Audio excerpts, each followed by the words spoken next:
Hola chicos y chicas, los saluda el profesor Héctor Silmar Herrera Martínez, mejor conocido en YouTube como el profe Silmar. El día de hoy traigo para ustedes un tema relacionado con la asignatura de Historia, que se titula Civilizaciones Andinas. Pues bien chicos, este tema, lejos de ser un complemento del tema pasado de Historia, es muy importante conocerlo. Tiene mucho parecido. Vamos a hablar nuevamente de civilizaciones originarias. ¿Qué quiere decir una civilización originaria? Bueno, es una civilización que dio origen a otras. Entre ellas sabemos que existieron, hemos estudiado en el bloque anterior, civilizaciones como la egipcia, como la china, como la mesopotámica, como la civilización india, que fueron originarias allá en África y en Asia. Pero también pudimos ver en el tema pasado que hubieron dos civilizaciones muy importantes ahora hablando de América. Y es tan importante estudiarlas porque pues directamente compartimos muchas características, no solo por la cercanía, sino por los mismos tiempos, porque existe la gran probabilidad de que sean los mismos tipos de personas, de pobladores que avanzaron un poquito más para poder vivir. Pues bien chicos, como bien les decía, estamos hablando de las civilizaciones andinas y tendríamos que entender por qué se llaman civilizaciones andinas. Pues bien, primero que nada vamos a ver el periodo que vamos a trabajar el día de hoy. Hoy vamos a trabajar del año 1200 antes de Cristo al año 1400 después de Cristo. Ojo muchachos, porque recuerden que solo de acá tenemos 1200 más otros 1400, son 2600 años. Casi 3 milenios que vivieron la civilización andina. Similitud, mucha similitud a las civilizaciones mesoamericanas de las que nosotros directamente descendemos. Pero es importante conocer las civilizaciones andinas porque compartimos muchos aspectos. Uno de los más esenciales es el idioma, que ya veremos cómo fue esa conclusión de que todos compartimos el idioma español como parte de América Central y América del Sur. Gran parte de América del Sur. Pues bien chicos, vamos a empezar como siempre lo hacemos con un concepto que nos dé la idea de lo que estamos diciendo. En este caso el concepto será la palabra o término andina o andino. Pues bien, andina o andino quiere decir, es un término que proviene de la región de la cordillera de los Andes, actualmente ocupado por países como Perú, Bolivia, Ecuador, Chile, Argentina y una parte de Venezuela, nos dice. Aquí tenemos un pequeño mapa que en el tema pasado trabajamos y que utilizamos el color rojo para ubicarnos. Esta era la región de Mesoamérica, que incluía del norte de México hasta parte de Costa Rica, lo que hoy conocemos como Centroamérica. Pero el día de hoy vamos a trabajar más abajo, lo pinté con azul, para ver todos estos países que mencioné. Desde Perú, Bolivia, Ecuador, Chile, Argentina y una parte de Venezuela. Incluso se dice que alguna parte de Colombia. Pues bien, vamos a notar que esta es la región de los Andes. La cordillera de los Andes sabemos que es un conjunto de montañas que se unen, que van desde acá hasta allá arriba. Entonces, de ahí se fueron formando muchos países. Y fue tan importante la cordillera de los Andes por la altura con respecto al nivel del mar, en donde estas culturas que hoy vamos a trabajar y vamos a analizar, hicieron sus asentamientos.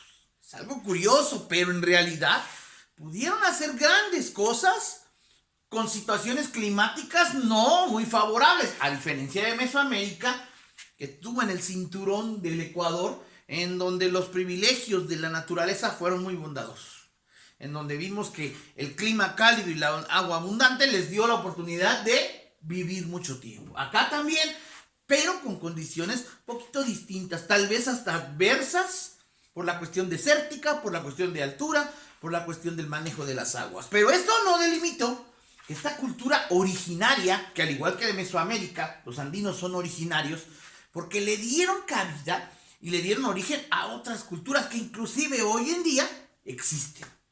Existen en todos estos países. Culturas que provienen de la cultura andina. Vamos a entender también esto y es muy importante.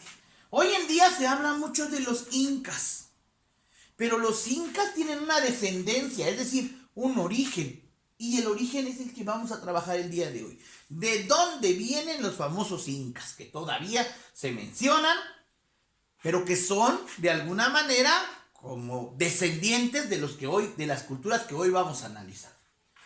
Como bien pusimos, dijimos que son los antecesores de los incas. Y vamos a analizar, según la región, qué características compartían o qué actividades compartían todas esas culturas precursoras de los incas. Y bien, dice que su cultivo se basaba en la papa, el maíz y en el algodón. Porque en el maíz no en una gran medida, en la papa sí y en el algodón. Obviamente son productos que requerían menos agua. Y recordemos que al estar en la cordillera de los Andes, la altura, el agua es un poquito más difícil de poderla tener. Sin embargo, en aquellos tiempos tuvieron la posibilidad de hacerlo e inclusive de generar sistemas de riego muy especiales que les ayudaron a poder sobrevivir. Luego nos dice que dentro de su economía era muy fundamental el transporte de sus productos y en este caso empleaban las llamas y las alpacas. Es muy curioso. No se utilizaron llamas y alpacas en Mesoamérica. Aquí sí. En esta parte de acá que hoy le decimos Sudamérica, sí se emplearon mucho las llamas y las alpacas.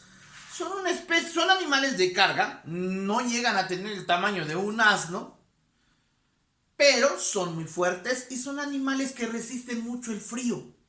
Además de que servían de carga, también su lana les servía para producir tejidos donde podrían hacer sus abrigos. Porque vuelvo a repetirles, el vivir en los Andes les implicaba vivir en condiciones muy frías.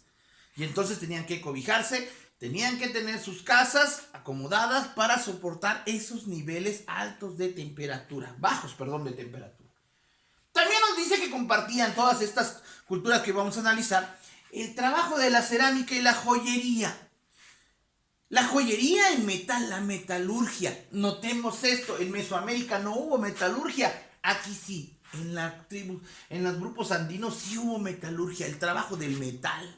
Algunos en especial del oro, del cobre, de la plata. Y en el caso de la cerámica, se habla mucho de la técnica del policromado, es decir, colores, así como hoy le llamamos en términos comunes o actuales, tornasol. Pues lo trabajaban mucho las culturas andinas, muy dedicados a eso. Y sobre todo les gustaba mucho de hacer joyerías que inclusive en ocasiones se incrustaban en el propio rostro para poder presumir sus trabajos. De ahí nos dice también que podemos hablar culturalmente hablando que lo que han dado como legado al mundo, a excepción de nuestros antepasados directos que son los mesoamericanos que nos han legado las famosas pirámides, en este caso los andinos no hacían pirámides, básicamente, o no fueron tan reconocidas. En este caso, los andinos tienen de conocimiento y de cultura y de aportación al mundo las famosas líneas Nazca. Esas líneas Nazca son curiosas porque de cerca no se distinguen, simplemente son trabajadas en las partes desérticas, en la arena. Fueron construcciones hechas en la arena. Inclusive se dice que utilizaron algunos elementos tan comunes como los huevos, como la clara del huevo para pegar, para untar, para hacer que esa arena sobreviviera miles de años, porque todavía existen las huellas de los nazcas, los vestigios de Nazca. ¿Qué son esos vestigios? A simple vista, al estar cerca de ellos no se distingue, porque simplemente se ven como canales donde tú puedes caminar. Pero si pudieses tomar, que ahora ya es muy fácil hacerlo con los famosos drones, una fotografía aérea, podemos ver los jeroglíficos que ellos utilizaban. Porque ellos, se dice, no tenían una escritura específica. No diseñaron una escritura. Los jeroglíficos lo manejaban en base a eso. Y fue tal ese arte de quererlo hacer tan grande que solo se podía disfrutar a altas distancias. Esto van a decir ustedes, bueno, ¿y de qué sirvió? Recordemos que al estar en la cordillera de los Andes y al tener partes bajas como los desiertos, era un goce para ellos y para sus gobernantes poder ver el trabajo, el espectáculo de esas líneas Nazca desde las montañas de los Andes hasta el desierto, el suelo. Es importante mencionar eso. También podemos decir que compartían, esto sí muy parecido a los mesoamericanos, compartían un gobierno teocrático militar. Esa tendencia de que los sacerdotes dominaban. Sacerdotes que manejaban la ideología politeísta, creer en muchos dioses. Se dice que también, al igual que los mesoamericanos, que algunas culturas mesoamericanas, como los mexicas, estos señores, los andinos, también practicaron mucho los sacrificios humanos, porque filosóficamente hablando, estaban muy relacionados, al igual que los mesoamericanos, con los fenómenos naturales. Ellos creían que cuando no se portaban bien como cultura, como grupo social, los dioses de la lluvia, del sol, de la fertilidad, se enojaban y no les daban ese privilegio. Entonces hacían sacrificios humanos, al igual que los mesoamericanos, para, según ellos, lograr vivir en paz con sus dioses. Esto sabemos que eran creencias que para hoy en nuestra actualidad a lo mejor son creencias ingenuas, pero en aquellos tiempos fueron parte de la vida cotidiana de estas personas. Pues bien, chicos, vamos a entrar ahora de lleno a conocer, así como conocimos en Mesoamérica, las culturas, como la cultura madre mesoamericana que fue la olmeca, como pudimos hablar de los toltecas, de los mexicas, los zapotecos, los mayas, muchos de los que trabajamos, que específicamente fueron 6, al final los mexicas. Hoy vamos a trabajar algunos de ellos. Podemos darnos cuenta que son 1, 2, 3, 4, 5 culturas originarias. La primera, vamos a hablar, también se vuelve a organizar de manera cronológica. La primera fue la cultura chavín. Esta cultura chavín existió del año 1200 a.C. al 400 a.C. Es decir, ellos no llegaron a la era de Cristo. Y lo manejamos en el término, es decir, porque sabemos que el nacimiento de Jesucristo lo utilizamos para distinguir la nueva era de la vieja era. Bueno, nos dice que se ubicaron en donde hoy actualmente es Perú. Una de sus características, en distinción de los demás, fue que ellos pudieron crear canales de riego, lo que yo les decía, era un poquito difícil. Y hoy en día podemos ver algunos videos increíbles de cómo en las montañas de donde el agua brota, ellos podían hacer con roca, labrar la montaña para que el agua bajase a sus cultivos, incluso para que llegara a sus casas, porque ellos vivían muchas veces en los mismos cerros, en las pequeñas cavernas que generaban los cerros. Dice que trabajaron mucho la joyería, el metal, y en sus rituales, porque eran politeístas, realizaban sus rituales, además de que tenían sus calendarios agrícolas y sus calendarios religiosos, en sus rituales una característica particular de los chavín es que empleaban las plantas alucinógenas, es decir, en términos muy comunes o actuales, las drogas naturales para, según ellos, contactarse con sus dioses. Esa es una característica de los chavín.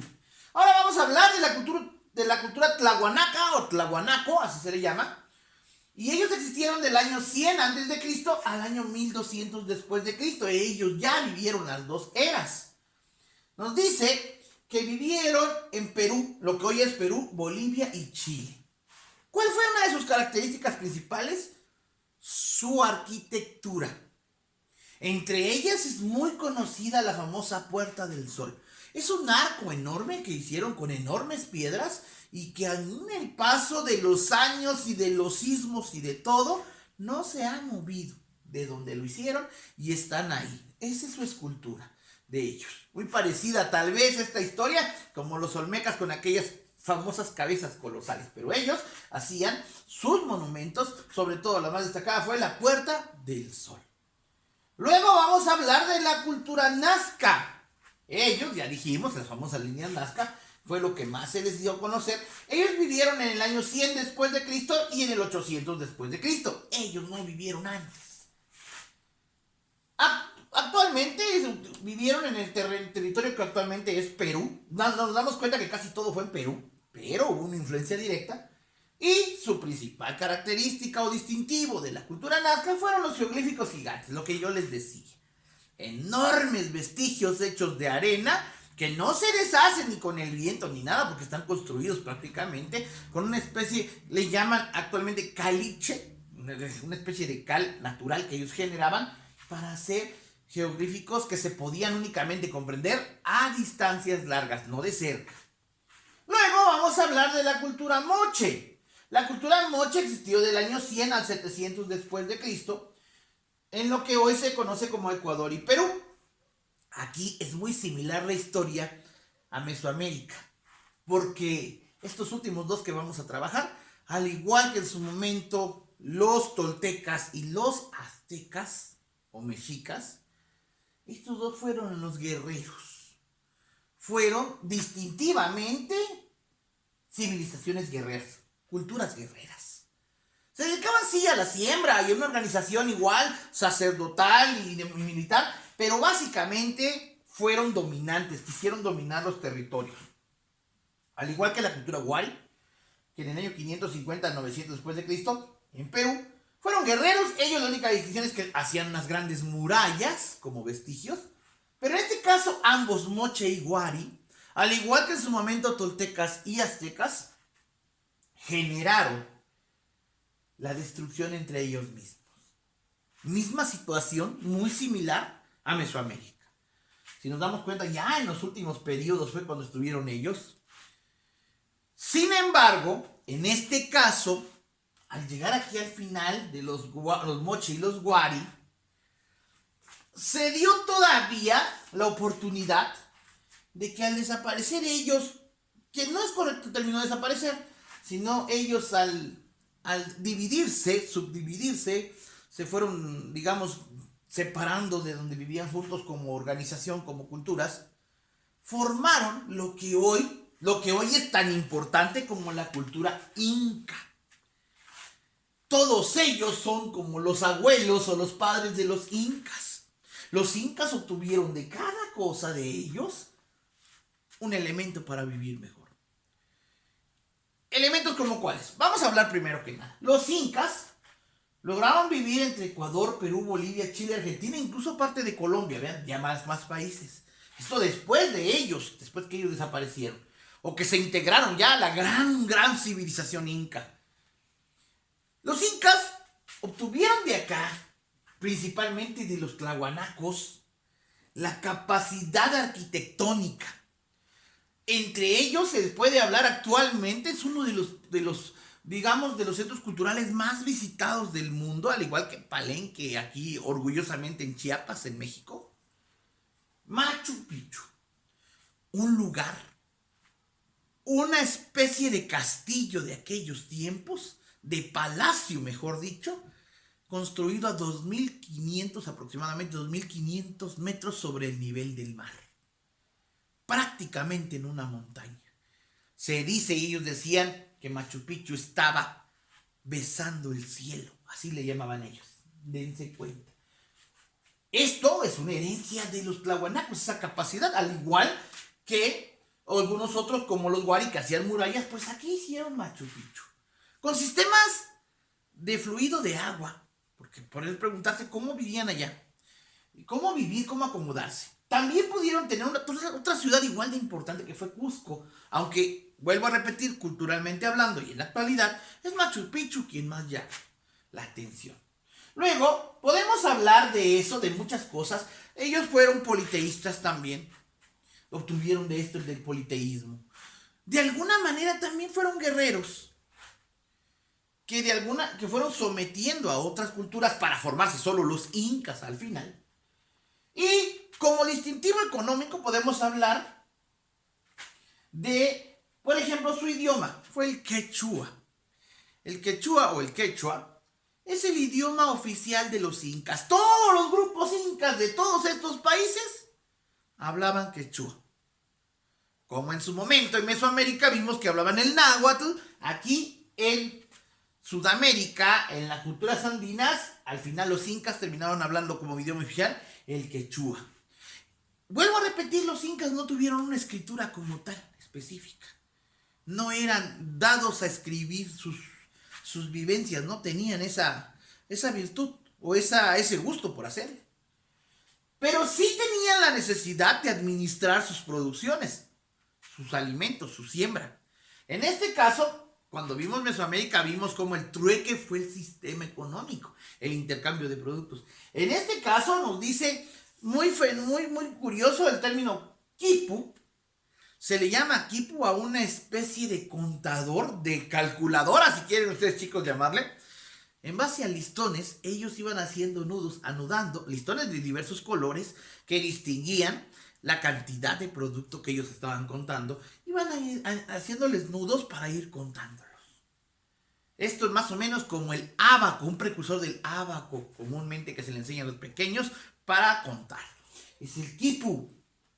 Pues bien, los incas, al igual que los mexicas, aunque vuelvo a repetir, aquí vimos primero esta cultura y al final todos ellos aportaron para formarse a los incas.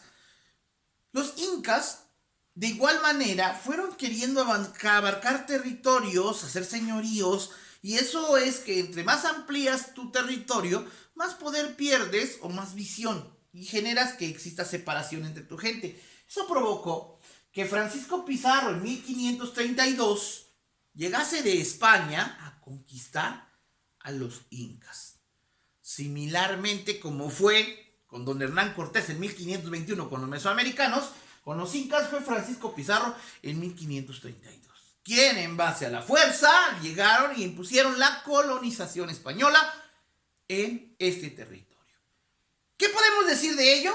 Pues entender que gracias a esto que les acabo de explicar, a lo que vimos en el video anterior de Mesoamérica, podemos entender que desde México hasta Tierra de Fuego en Argentina, exceptuando a Brasil, que Brasil es otra historia que ya podremos ver más adelante, fuimos conquistados por españoles. ¿Qué nos heredaron los españoles? No vamos a hablar, no vamos a criticar, no vamos a juzgar qué cosas nos llevaron, qué cosas nos quitaron. Podemos decir que nos heredaron el idioma. De ahí que en toda esta región de América prácticamente completa, aparentemente, se hable el español como idioma oficial. Que podamos ser latinos, así se le llama. Recuerden que el español se proviene del latín y por eso nos dicen que somos latinos. Exceptuando a los brasileiros, quienes fueron conquistados específicamente por los portugueses. De ahí que ellos tengan otra historia con respecto a nosotros, a nuestra región mesoamericana y a nuestra región andina. Compartimos muchas cosas. Compartimos desde rasgos físicos hasta idioma. Y es algo muy importante. Es importante conocerlo, chicos, porque esta es la cultura más cercana a nosotros en América. Ya estudiamos en el bloque anterior las culturas de la India, las culturas como la India, que fueron en África, las culturas asiáticas. Bueno, pues hoy estamos estudiando nuestras culturas americanas. Pues bien, chicos y chicas, fue breve este tema, pero buscamos darle una fusión de un entendimiento, porque ellos fueron simultáneos, es decir, al mismo tiempo, mientras vivían acá los mesoamericanos, acá vivían los andinos. Posiblemente no se conocían, se dice, pero sí había ciertos intercambios, sobre todo en estas partes de acá, sí se conocían y se respetaban de alguna manera. Vivieron en el mismo periodo, establecieron sus similares formas de vida y por tanto, por eso compartimos similares características con todos nuestros hermanos de América Latina. Pues bien, chicos y chicas, si les gustó el video, recuerden darle like, suscríbanse a mi canal y activen la campanita para que YouTube les informe cuando yo subo un nuevo video de tipo educativo que estoy seguro va a formar parte de su acervo cultural. Hasta luego, chicos y chicas.